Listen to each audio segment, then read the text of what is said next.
Hello, good morning. This is Bob Miramar once again. Sa atin pong one verse, one hope verse, one life verse, one grace verse. Mga kaibigan, kung hindi ka pa nakapag-like sa ating channel at hindi ka pa nakabisita dito o kaya this is your very first time, akin pong pakiusap na mag-like po tayo at i-share natin ito sa ating mga kakilala at kaibigan. I-share natin ito sa atin pong mga nais bahaginan ng encouragement sapagkat ang nais po ng Panginoon ay magkaroon tayo ng mga panahon na magpalakasan tayo at ito ay isa sa mga bagay na nais nating ibahagi ito upang nang sa ganon ay magkaroon tayo ng lakas ng loob. Sa parasabi ng banal na kasulatan, ngunit higit sa lahat ay pagsikapan ninyo na kayo'y pagharian ng Diyos at mamuhay nang ayon sa kanyang kalooban at ibibigay niya sa inyo ang lahat ng inyong mga pangangailangan at ibibigay sa atin ng Panginoon ang lahat ng ating mga pangangailangan. Kaibigan, alam niyo po ba kung ano ang tema na pinanggalingan nitong talatang 33? Magmula po sa talatang 31, huwag kayong mag-aalala. Okay? Kung ano man ang inyong kakainin, ang inyong iinumin o yung inyong dadamtin. Di ba ang lahat ng tao, yan naman yung kanilang pinuproblema? Di ba ang lahat ng tao, yan naman yung kanilang inaalaala? All people are really in worry and deep worry, and this worry had cost them a lot. Dahil sa pag-aalala nila sa mga bagay-bagay tulad ng pagkain, inumin, damit, at anuman yung kanilang gagamitin. Ngunit ang sabi ng banal na kasulatan, huwag na kayo mag-aalala kasi hindi naman nakakatulong ang pag-aalala. At bagkus ay pagsikapan ninyo na kayo ay pagharian ng Diyos. Paanong paraan? Una, i-acknowledge natin ang Panginoon sa ating buhay. Tanggapin natin na tayo ay nabubuhay hindi lamang sa ating sarili. Merong Diyos na nakaalam sa atin. Merong Diyos na naglalang sa atin. At merong Diyos na naglalaan ng maraming bagay para sa atin. Yun nga lang, kailangan nating manangan at magtiwala sa Kanya. Pag sinabing do not worry, huwag kayong mag-alala, or sa ibang salin, huwag kayong nababalisa. Ano ang gagawin natin? Di, huwag mabalisa. Paano nga gawin yung huwag mabalisa? Ang ibig sabihin yan, huwag mabalisa, di huwag nang mamroblema. Marami nga akong pinoproblema. So wag na nating problemahin. Ang ikalawang bagay na dapat nating gawin, idulog natin sa Panginoon kung ano ang mga problema at pangangailangan na ito. Sa paanong paraan? Pumunta ka sa silid mo, ipikit mo ang mata mo, at ibukas mo ang mga kamay mong ganyan sa Panginoon. Ibukas mo ang sarili mo sa Panginoon. Habang ikay nakapikit, ay nakaganon ka at sabihin mo, Panginoon, patawad po, ako'y higit na namumroblema.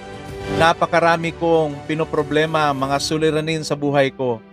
Ngunit aking natututunan ngayon na kailangan pala ipagkatiwala ko to sa iyo. Panginoon, kuhanin mo na ang kabigatan ko, ang problema ko sa pananalapi, ang pangangailangan ko, ikaw na po ang mag-supply.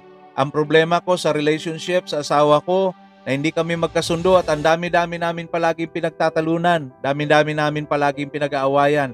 Lord, ayaw ko na, suko na ako, pagod na ako sa away-away, at pagod na ako sa pamumroblema na wala namang magandang resulta. Panginoon, nagkakasakit pa nga yata ako dahilan dito. Lord, I surrender everything unto you. At sasabihin ninyo, Lord, I surrender these things to you in Jesus' name. Pagkatapos, ang sabi ng banal na kasulatan, pagsikapan ninyo na kayo pagharian ng Diyos. In that way, by doing that, when we surrender unto the Lord, we are already allowing God to be King over our lives. When we call upon the name of the Lord, we shall be saved. Why? Because when we call upon His name, we are telling the evil one, we are telling Satan that we are of God, we are of Jesus Christ. Ang sabi ng banal na kasulatan na ibigay nga ng Diyos ang kanyang bugtong na anak para sa ating lahat. How much more? Hindi pa ba kayang ibigay ng Diyos ang lahat ng mga bagay sa ating buhay kasama ng kanyang anak? Wow! So He has already had given us the primary gift, and that is His Son. Yun bang mga bonus kasama sa gift na yon ay hindi niya maibigay? Of course, kaya nga niyang ibigay yung pinaka-precious sa Kanya. Yun pa ba yung mga hindi masyadong precious sa Kanya pero napakahigit ang ating pangangailangan doon. Kailangan natin doon. Ngayon kaibigan, sa mensahe na ito, nagsama-sama na one life verse, one grace verse, and one hope verse sa mga talatang ito. Kasi ang sabi ng banal na kasulatan, kapag pinagsikapan natin na tayo'y papagharian ng Diyos, ang ating kaisipan, ang ating kalooban, ang ating gawa, ang ating kilos, at ang ating mga pananalita, alam niyo anong mangyayari? Ang kanyang katuwiran ay maghahari sa ating buhay. Anong ibig sabihin niyan?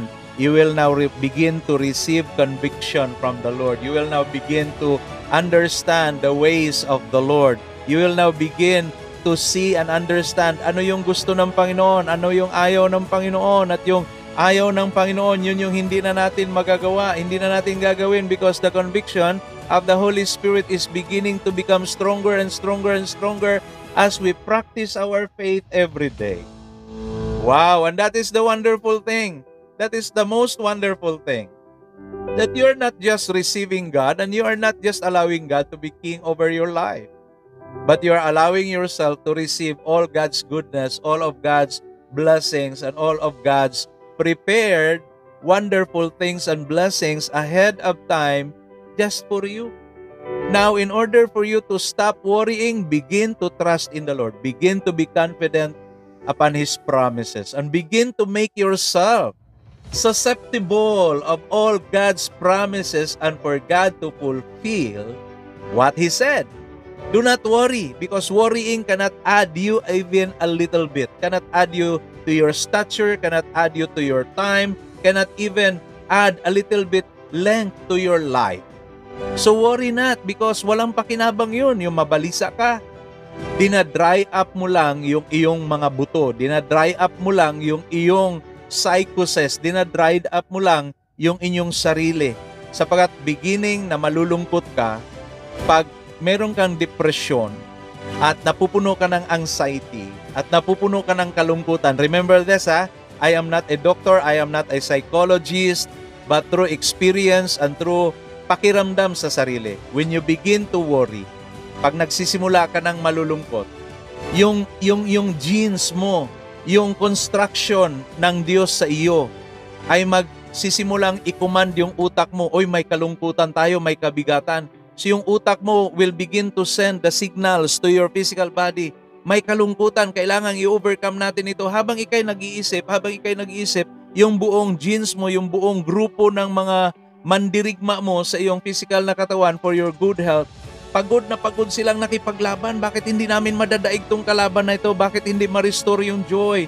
Bakit ayaw bumangon nitong tao na aming kinabibilangan? Parang ayaw niyang sumigla at patuloy na mapapagod ang iyong immune system hanggang sa maging susceptible ka sa sakit at karamdaman. What do you want?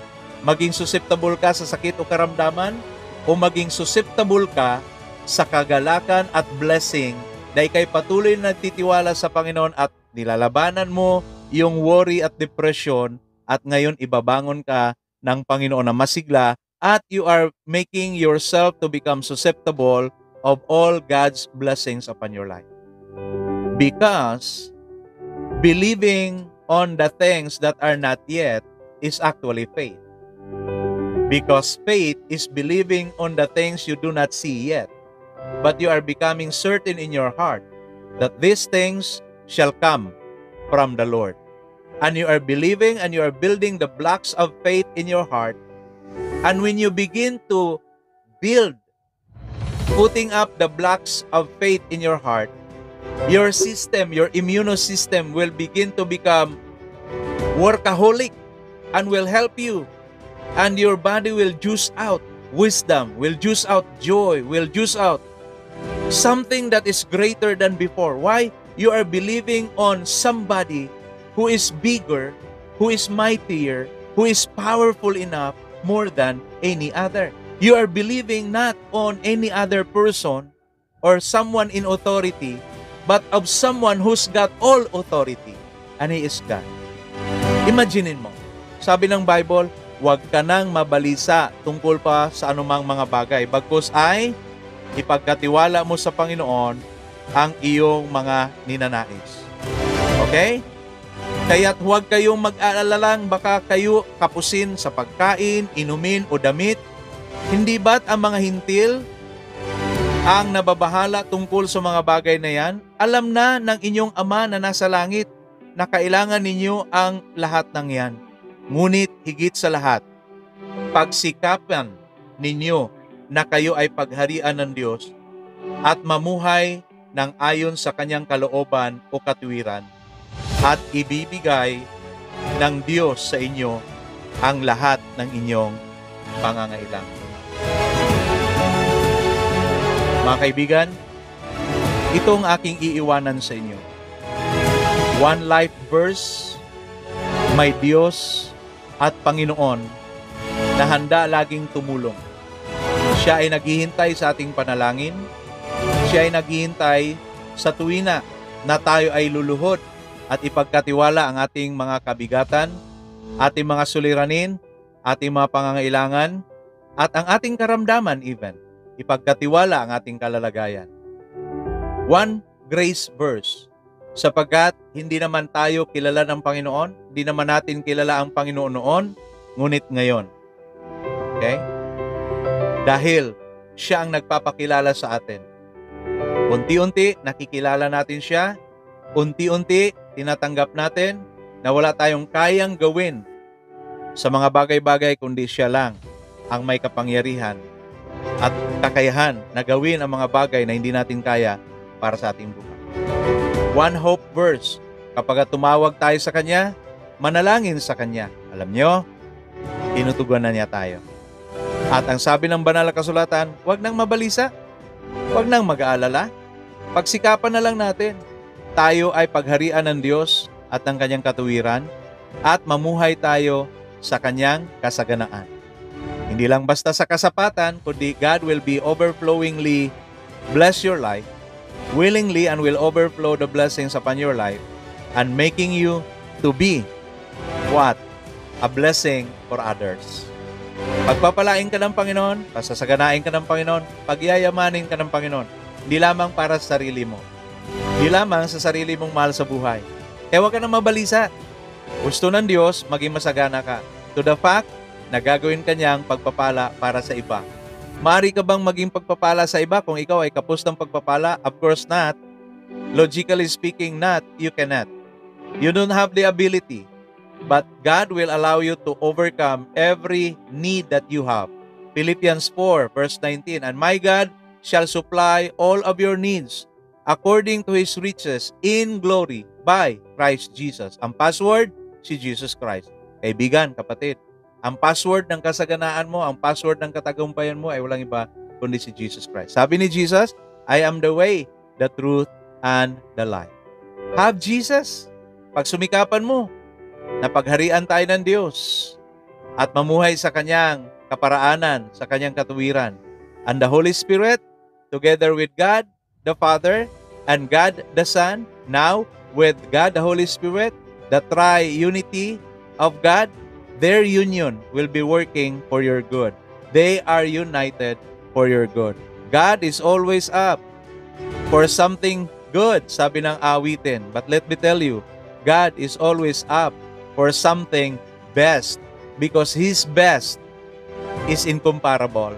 When His good is incomparable and His goodness is immeasurable, it will always be fresh, it will always be new every morning for you, for me, and for the whole world.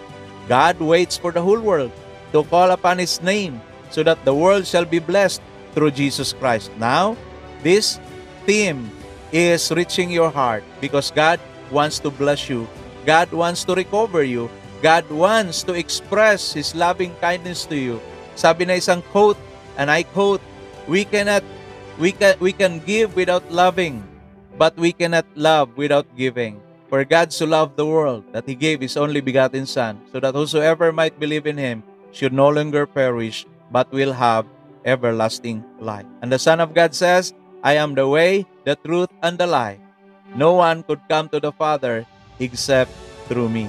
Purihin ang Panginoon. God bless you and welcome to our isang bersikulo lamang One verse of hope, one verse of grace, one verse of life. For the life, there is grace and there is hope in Jesus Christ. Shalom, God bless, see you again. Kung napagpala ka sa segment na ito, i-share mo lang at i-like mo na rin, and then i-press mo na din, i-click mo na din yung subscription button at i-click mo yung bell para kapag meron tayong bagong upload ay makatanggap ka ng notification galing po dito. This is Bob Miramar, nagsasabing Shalom, purihin ang Diyos at pinagpala ka niyang lubusan at tunay. Magandang araw po sa inyong lahat.